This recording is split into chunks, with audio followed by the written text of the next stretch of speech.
लेकिन उससे पहले मैं फखर साहब के पास चलता हूँ। फखर साहब बताइए, आप तो बड़े न्यायप्रिय देश है ना, तो 26/11 के गुनाहगारों पर 12 साल बाद भी कार्रवाई क्यों नहीं?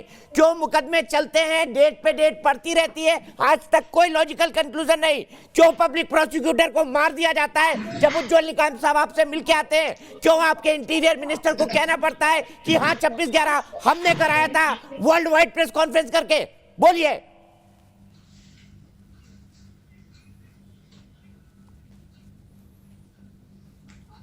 26/11 के हवाले से जो आप जिस प्रेस कॉन्फ्रेंस की बात कर रहे हैं वो 9 फरवरी 2009 को इंटीरियर मिनिस्टर रहमान मलिक ने किया था, और उन्होंने ये बात नहीं की जो आप इंटरप्रेट कर रहे हैं। बिल्कुल यही कहा था सर आपने। अच्छा हुआ माना, रहमान मलिक खान साहब की बात मानी कि उन्होंने पीसी की थी, मान लिया आपने। चलिए, थैंक यू, मान लिया आपने। रहमान मलिक ने कहा था प्रोटोकॉल है वो कहां से मिल रहा था?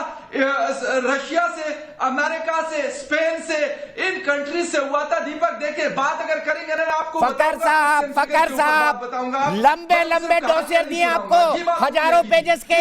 एक बार एस एम कृष्णा साहब के साथ मैं पाकिस्तान गया, दूसरी बार पी चिदम्बरम साहब के साथ हर उस बायलैटरल मीटिंग में शामिल रहा हूं जो हुई है कसाब और लखवी के लिए, या फिर हाफिज सईद और लखवी के लिए।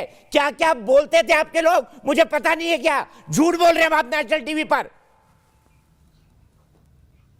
आप तो मान गए ना, रहमान मलिक ने माना था। कसाब का घर किसने दिखाया था? जियो टीवी ने। जिसकी बात कर रहे हैं, कसाब का घर किसने दिखाया था? जियो टीवी ने। मैंने दिखाया था। कसाब पाकिस्तान का है, किसने दिखाया था? जियो टीवी ने, आपका चैनल था। देखिए दीपक, मेरी बात सुने।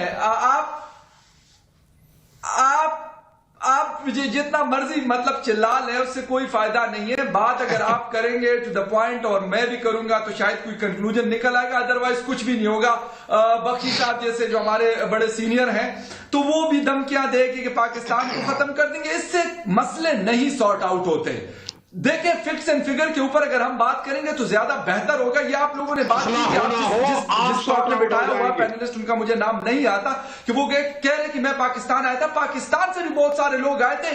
अजमल कसाब के साथ उनको क्यों नहीं मिलने दिया गया? उनकी गवाही क्यों नहीं लेने दी गई? आप कहते हैं कि कलभूषण से जबरदस्ती बयान दिलवाया गया, तो यही बात पाकिस्तान भी करता है कि अजमल कसाब से आपने जबरदस्ती बयान दिलवाया। अगर अदालती काम कहते हैं तो अदालत में जाके वो बयान दिया जाता है, तो तब वो इंटरनेशनली और नेशनली, आपके लॉ में भी है, पाकिस्तान के लॉज में भी और इंटरनेशनल लॉज में भी है कि वो बयान तब निकल साहब कितने फेक ट्रायल दिए गए अजमल कसाब को बताइए। फिर जनरल बख्शी और सिंह साहब, उज्ज्वल निकम साहब एक कमेंट, फिर सिंह साहब, फिर जनरल बख्शी। अभी मैं बताता हूँ क्या क्या हुआ है। आप लोग पढ़ लिख के नहीं आते, पाकिस्तान का पढ़ने लिखने से कोई लेना देना नहीं है। उज्ज्वल निकम साहब बताइए कितनी फेक ट्रायल दी गई कसाब को। इसका इस देश में विरोध भी हुआ।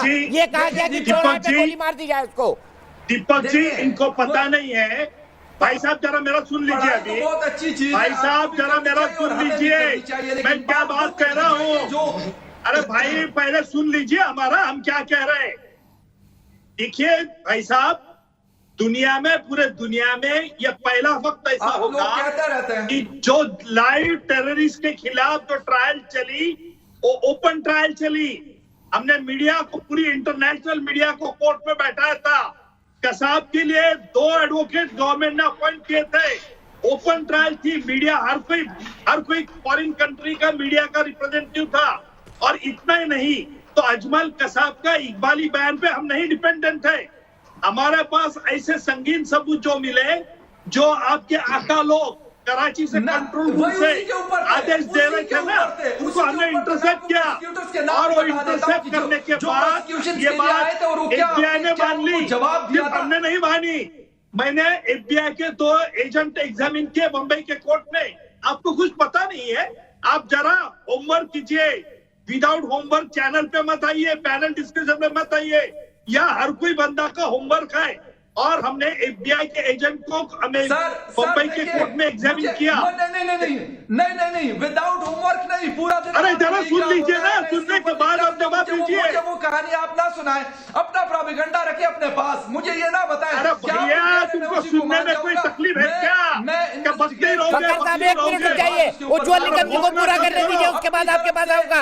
आप दोनों लोग बोल चुके हैं, सिंह साहब बिल्कुल नहीं बोले, फिर जनरल बख्शी को बोलना है। उज्ज्वल साहब कंक्लूड करिए। फखर साहब आपको का ऑडियो नहीं जा रहा है। उज्जवल साहब कंक्लूड करिए। नवाज शरीफ के लिए आसिफ हाँ अली जी, जरदारी डेविड हेडली ने जो ईमेल करस्पॉन्डेंस किया है, इनको पता नहीं है पाकिस्तानी मेरे दोस्त को, कि जो डेविड हेडली ने ईमेल करस्पॉन्डेंस जो दिया है, ईमेल करस्पॉन्डेंस से बात साफ जाहिर होती है, उसमें पाकिस्तान के आर्मी ऑफिसर के नंबर दिए, हमने वो सब पाकिस्तान को शेयर किया है, हमने पाकिस्तान को नौशेर के मार्फत शेयर किया, और पाकिस्तान को हमने ये भी दरखास्त की थी कि आप इनका एविडेंस लीजिए डेविड हेडली को, पाकिस्तान अब तक नहीं ले रहा है, आपने हाफिज सईद को क्यों नहीं अरेस्ट की? और इतना ही नहीं तो जकीउर रहमान लखवी जो लश्करी कमांडर है, उसके भी खिलाफ हमने डॉक्यूमेंट्री एविडेंस दिए, हमने सिर्फ कसाब का एविडेंस नहीं दिया, हमने डॉक्यूमेंट्री एविडेंस दिए, अमेरिकन एफबीआई के एजेंट के दिए, इसलिए अमेरिका अब इसलिए पाकिस्तान अब चुपचाप बैठा है। हमारा यह कहना क्या उन तमाम लोगों के खिलाफ पाकिस्तान ने एक्शन लेना चाहिए, ताकि आप पाकिस्तान को दिखा सकते हैं। देखिए